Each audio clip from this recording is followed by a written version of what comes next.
सोचिए, जमीन के सैकड़ों फीट नीचे बना अभेद किला, मोटी कंक्रीट की दीवारें और अचानक ऊपर से गिरता है 14,000 किलो का बम। क्या होता है तब? क्या सच में कोई ठिकाना पाताल में भी सुरक्षित नहीं है? दावा है कि ईरान के सुप्रीम लीडर अली खामेनेई के अभेद किले में भी एक साथ 30 से ज़्यादा बंकर बस्टर बम गिराए गए थे, जहां खामेनेई अपने करीबियों के साथ मीटिंग कर रहे थे।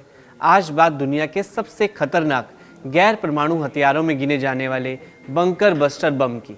सबसे पहले जानते हैं कि बंकर बस्टर बम आखिर होता क्या है। बंकर बस्टर एक खास तरह का बम है जिसे जमीन के नीचे बने ठिकानों को नष्ट करने के लिए डिजाइन किया गया है। इसे तकनीकी भाषा में पेनिट्रेटर बम भी कहा जाता है। GBU-57 मैसिव ऑर्डिनेंस पेनिट्रेटर दुनिया में सबसे चर्चित बंकर बस्टर है। इसे दुनिया का सबसे शक्तिशाली गैर परमाणु बंकर भेदी बम माना जाता है। इस बम का वजन लगभग 30,000 पाउंड यानी करीब 13.6 से 14 टन तक होता है। इसमें लगभग 6,000 पाउंड विस्फोटक भरा होता है। इसकी लंबाई 20 फीट से ज़्यादा यानी एक छोटे ट्रक जितनी है। दावा किया जाता है कि ये 60 फीट मोटी कंक्रीट को तोड़ सकता है, 200 फीट तक जमीन के नीचे जाकर धमाका कर सकता है, अंडरग्राउंड कमांड सेंटर, बंकर या परमाणु ठिकानों को नष्ट कर सकता है। इतना भारी बम आम लड़ाकू विमान नहीं उठा सकते हैं। इसके लिए B-2 स्पिरिट, अमेरिका का स्टेल्थ बम वर्षक इस्तेमाल होता है। ये विमान रडार से बचकर दुश्मन के इलाके में गहराई तक घुस सकता है। इसी वजह से इसे बेहद खतरनाक मिशनों के लिए इस्तेमाल किया जाता है। ये बम वर्षक विमान अमेरिका के व्हाइटमैन एयर फोर्स बेस में तैनात रहते हैं। माना जाता है कि अमेरिका के पास 15 से 20 ऐसे B-2 स्टेल्थ बॉम्बर मौजूद हैं।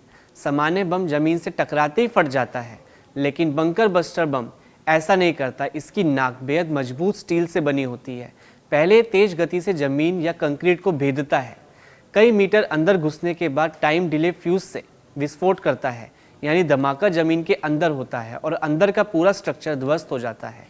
हाल के सालों में ये बम खास तौर पर ईरान के भूमिगत परमाणु ठिकानों को लेकर चर्चा में रहा है। यही वजह है कि ईरान के सुप्रीम लीडर अली खामेनेई कड़ी सुरक्षा घेरे और गहरे अंडरग्राउंड ठिकानों में रहते थे। एक्सपर्ट्स मानते हैं कि ऐसे गहराई में बने एटमी ठिकानों को निशाना बनाने के लिए इस तरह के बंकर भेदी बम बनाए गए हैं। क्या ये परमाणु बम जैसा खतरनाक है? इसमें न्यूक्लियर रिएक्शन नहीं होता, लेकिन इसकी ताकत इतनी ज़्यादा होती है कि जमीन के नीचे बने बड़े सैन्य ढांचे को भी पूरी तरह तबाह कर सकता है। यानी प्रभाव पूरी तरह से विनाशकारी है, लेकिन ये रेडिएशन नहीं फैलाता। आज के दौर में कई देश अपने हथियार और कमांड सेंटर मोटी कंक्रीट और चट्टानों के भीतर जमीन के नीचे बनाते हैं। ऐसे में सामान्य बम बेअसर हो जाते हैं। इसी जरूरत से बंकर बस्टर बनाया गया है। Bunker buster bomb modern war की उस रणनीति का हिस्सा है जहां टारगेट है सटीक वार, गहराई में वार। लेकिन हर नए हथियार के साथ सवाल भी उठता है, क्या इससे युद्ध और खतरनाक हो जाएंगे? क्या भूमिगत ठिकाने भी अब सुरक्षित नहीं रहे? बंकर बस्टर बम कोई साधारण हथियार नहीं है। जमीन के नीचे छिपे सबसे सुरक्षित ठिकानों को भी चुनौती देता है। वजन 14,000 किलो, 200 फीट नीचे तक धमाका और रडार से बचकर पहुंचने वाला स्टेल्थ विमान। तकनीक जितनी आगे बढ़ती है, युद्ध की शक्ल भी उतनी बदल जाती है।